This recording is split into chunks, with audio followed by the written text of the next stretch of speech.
Magandang hapon mga kabay. So ayan mga kabay, 39178 pa rin tayo mga kabay, letter C. At ang model nito mga kabay, DWD024. Ayan, so sasaksak natin mga kabay.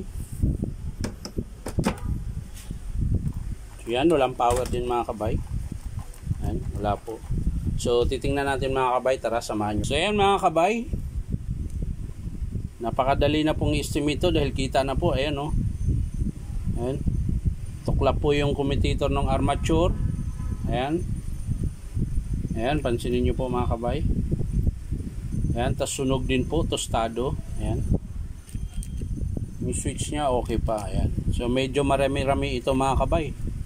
Armature, field coil, brass holder, field housing, tsaka chuck, tapos bearing housing. Ayan. Bali ang matitira na lang sa kanya mga kabay, switch, spindle. Yan.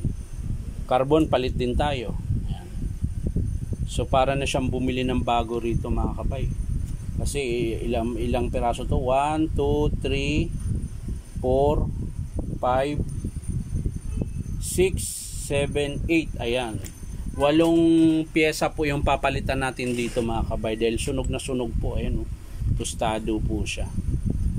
So hindi ko napapakita kung paano ikabit mga kabay at saka kung paano papakita ko na lang sa inyo kung sakaling i-approve pa to ng customer. Yan, so ulitin ko mga kabay, ang sira, field coil, armature, field housing, bearing housing, chuck, tapos brass holder at carbon brass.